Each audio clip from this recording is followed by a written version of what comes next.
हा अभंग संत ज्ञानेश्वर महाराजांच्या हरिपाठातील 20वा अभंग असून तो नामसंकीर्तनाचे सर्वोच्च आणि सार्वकालिक महत्त्व प्रतिपादन करतो. ज्ञानेश्वर माऊलींनी यात केवळ नामस्मरणाची स्तुती केली नाही, तर ते इतर सर्व साधनांचे सार आणि अंतिम फल कसे आहे हे तार्किक आणि अनुभव सिद्ध पद्धतीने सिद्ध केले आहे. कलियुगातील मानवासाठी मोक्षाचा हा सर्वात सुलभ आणि प्रभावी मार्ग आहे, हेच ते या अभंगातून अधोरेखित करतात. वेद शास्त्र पुराण श्रुतीचे वचन एक नारायण सार जप.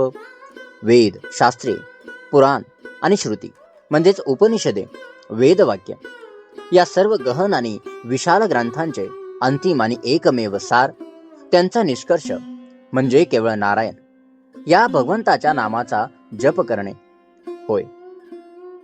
या पहिल्या ओवीमध्ये ज्ञानेश्वर महाराज हरिनामाची सर्व शास्त्रांतील सर्वोच्च प्रामाणिकता आणि त्याची अंतिम निष्पत्ती स्पष्ट करतात.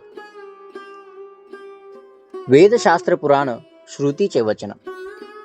भारतीय आध्यात्मिक परंपरेत वेद, शास्त्रे जसे की न्याय, मीमांसा, योग, सांख्य, व्याकरण, पुराणे जसे की भागवत, शिव, विष्णू पुराणे आणि श्रुती विशेषतः उपनिषदे जे वेदांचा अंतिम भाग आणि गूढ तत्वज्ञान आहेत, यांना प्रमाणाचा दर्जा दिला जातो.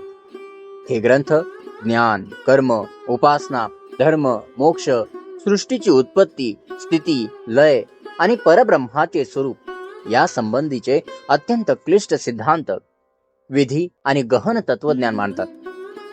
या ग्रंथांचा अभ्यास करणे अत्यंत कठीण, जन्मांना पुरेल इतका वेळ खाऊ आणि विशिष्ट गुरुकुल परंपरेतूनच शक्य होते.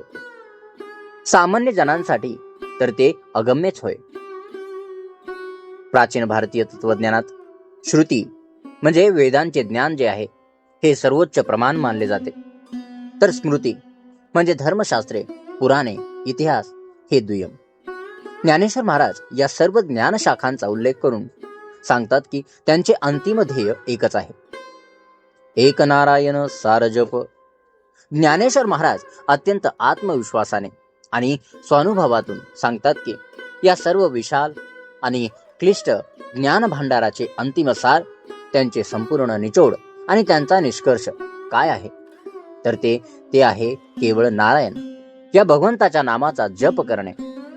आता इथे नारायण हे केवळ विष्णूचे नाव नसून ते परब्रह्म परमेश्वराचे सर्व समावेशक प्रतीक आहे. याचा अर्थ असा की त्या सर्व ग्रंथांचे अध्ययन करून, त्यांचे चिंतन करून ज्या परम ज्ञानाची प्राप्ती होते, तेच ज्ञान आणि तीच अनुभूती केवळ नारायण या नामाच्या जपात सामावलेली आहे.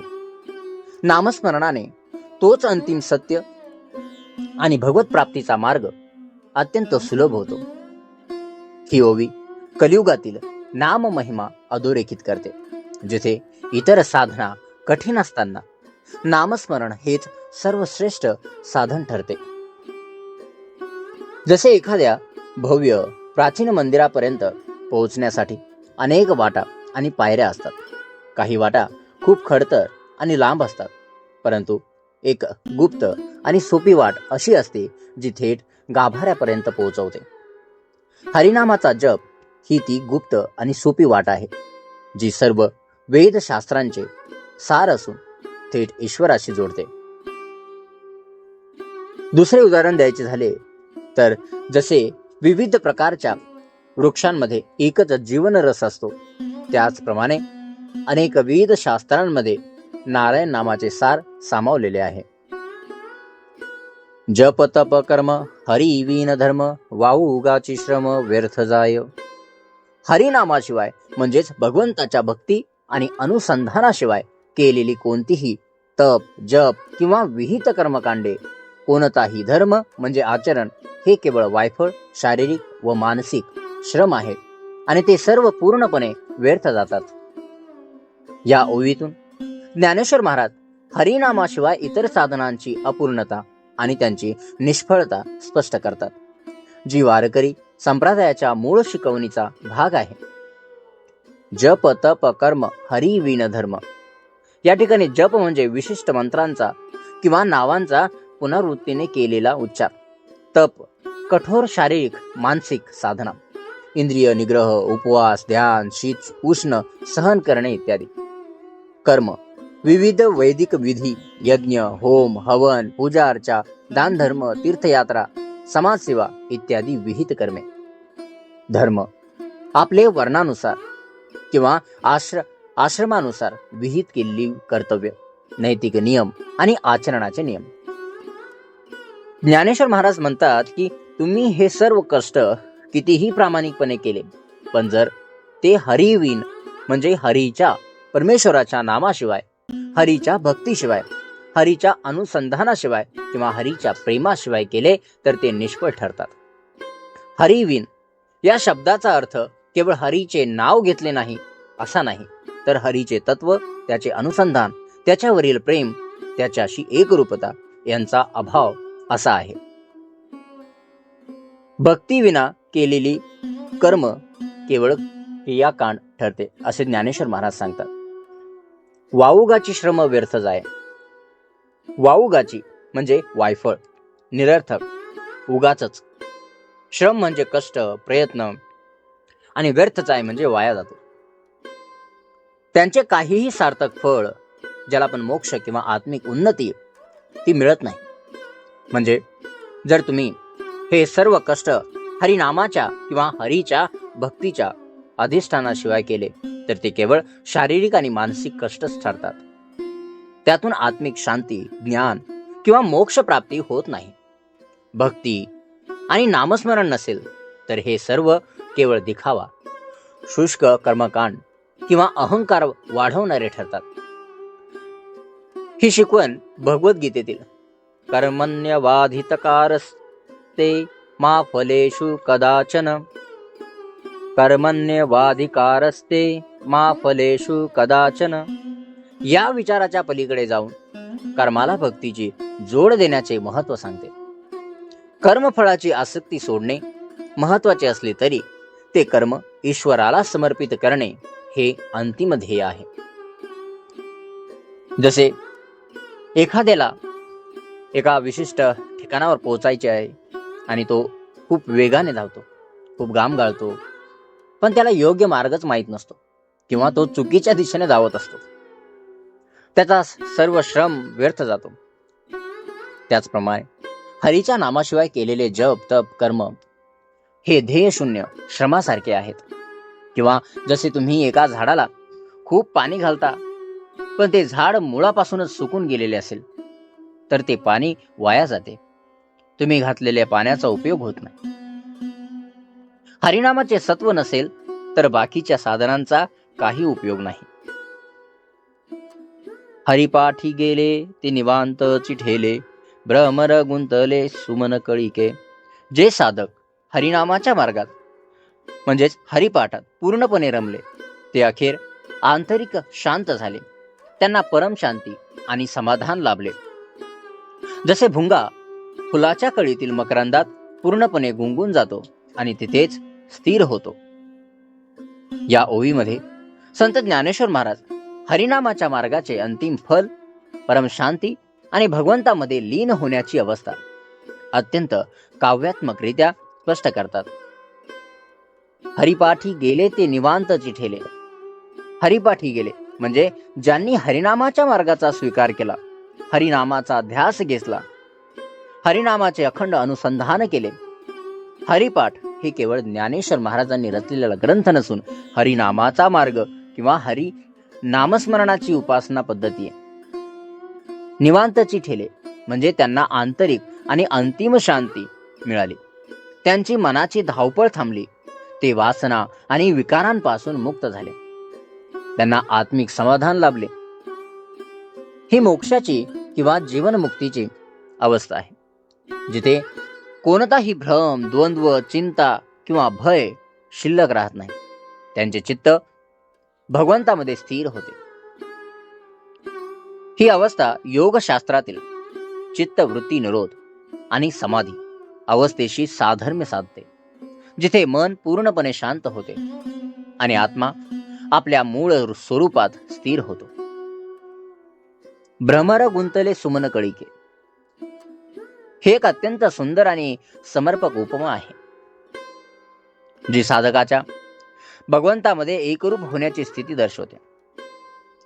भ्रमर म्हणजे भुंगा, सुमन कळिके म्हणजे फुलाची कळी, जिच्यात भरपूर गोड मकरंद मध असतो. जसा भुंगा फुलाच्या मकरंदात इतका गुंगून जातो की त्याला इतर कशाचीही पर्वा नसते, तो मकरंदात रमून जातो आणि तिथेच स्थिरावतो. त्याला बाहेर पडण्याची इच्छाच होत नाही. त्याचप्रमाणे जो साधक हरिनामाच्या गोडीत आणि भगवंताच्या प्रेमात रमतो, तो त्यात पूर्णपणे लीन होतो. त्याला बाह्य जगाचे भान राहत नाही. त्याच्या सर्व इच्छा वासना शांत होते आणि तो भगवंताच्या स्वरूपातच स्थिर होतो, परम शांती अनुभवतो. जसे लहान बाळ आईच्या कुशीत पूर्णपणे निश्चिंत आणि निवांत झोपते, त्याला इतर कोणत्याही गोष्टीची चिंता नसते, त्याचप्रमाणे हरिनामात रमलेला साधक भगवंताच्या आश्रयाला जाऊन पूर्णपणे निवांत होतो. ज्ञानदेवी मंत्र हरिनामाचे शस्त्र यमे कुळ गोत्र वर्जियेले. ज्ञानदेवी मंत्र हरिनामाचे शस्त्र यमे कुळ गोत्र वर्जियेले. संत ज्ञानेश्वर महाराज म्हणतात की हरिनामाचा मंत्र हे एक असे प्रभावी शस्त्र आहे, ज्याच्या सामर्थ्याने यमराजाने म्हणजेच मृत्यूच्या देवतेने हरिनामाचा जप करणाऱ्यांना त्यांच्या कुळ आणि गोत्राचा विचार न करता, म्हणजे सर्व बंधनाचा त्याग करून वर्ज केले आहे. वर्ज केले आहे म्हणजे त्यांना जवळ येण्यापासून रोखले आहे. ते यमलोकात जात नाही. ही अभंगाची अंतिम ओळ असून संत ज्ञानेश्वर महाराजांचा नामावरील दृढ विश्वास नामाचे अंतिम सामर्थ्य आणि मोक्षदायक स्वरूप स्पष्ट करते. ज्ञानदेवी मंत्र हरिनामाचे शस्त्र. ज्ञानदेवी हे ज्ञानेश्वर महाराजांनी स्वतःसाठी वापरलेले नाम मुद्रा आहे, जे त्यांच्या शब्दांना प्रामाणिक आणि स्वानुभूत ठरवते. ते म्हणतात की हरिनामाचा मंत्र जो आहे हा केवळ एक जप नाही, तर ते एक अत्यंत शक्तिशाली शस्त्र आहे.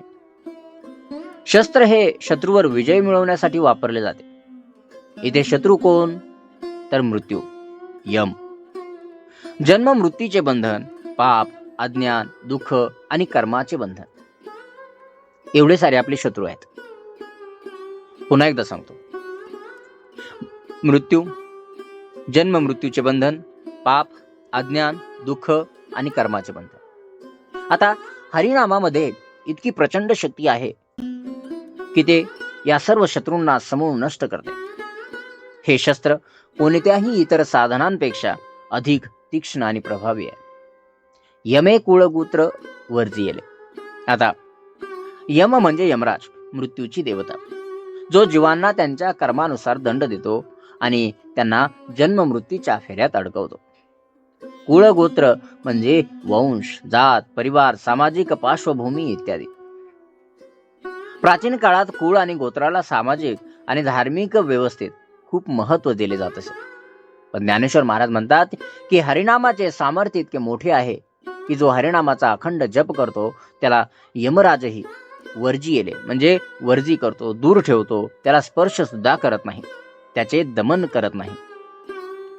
यमराज अशा भक्ताच्या कुळाचा किंवा गोत्राचा विचार करत नाही, कारण हरिनामामुळे तो भक्त सर्व पाप कर्म बंधनातून मुक्त होतो. त्याचे सर्व संचित कर्म भस्म होतात. याचा अर्थ नामस्मरण करणाऱ्याला मृत्यूनंतर यमलोकात जावे लागत नाही. तो थेट भगवंताच्या धामी जातो किंवा जीवन मुक्ती प्राप्त करतो. हरिनामाची शक्ती जात पात लिंग वर्ण या पलीकडची आहे, हे यातून स्पष्ट होते. ही ओळ अभय आणि मोक्षाची ग्वाही देते. नामस्मरणाने साधक भयमुक्त होतो, कारण त्याला यमराजाची भीती उरत नाही. हे वचन भागवत धर्माच्या जात पात पुसे ना कोणी, हरी भजे तो हरिता होई या समतेच्या विचाराला पुष्टी देते. जसा एखादा राजा आपल्या अत्यंत विश्वासू आणि शक्तिशाली सेनापतीला कोणतेही कार्य सोपून निश्चिंत असतो, कारण त्याला माहित असते की सेनापती ते काम पूर्ण करेल. त्याचप्रमाणे हरिनामाचे शस्त्र इतके शक्तिशाली आहे की यमाच्या भयापासूनही मुक्ती देते. यामध्ये जर दुसरं उदाहरण द्यायचं झालं, जशी एखादी विशिष्ट लस आपल्याला अनेक रोगांपासून वाचवते, त्याचप्रमाणे हरिनामाची लस जी आहे आपल्याला जन्म मृत्यूच्या फेऱ्यातून आणि यमयातनांपासून वाचवते.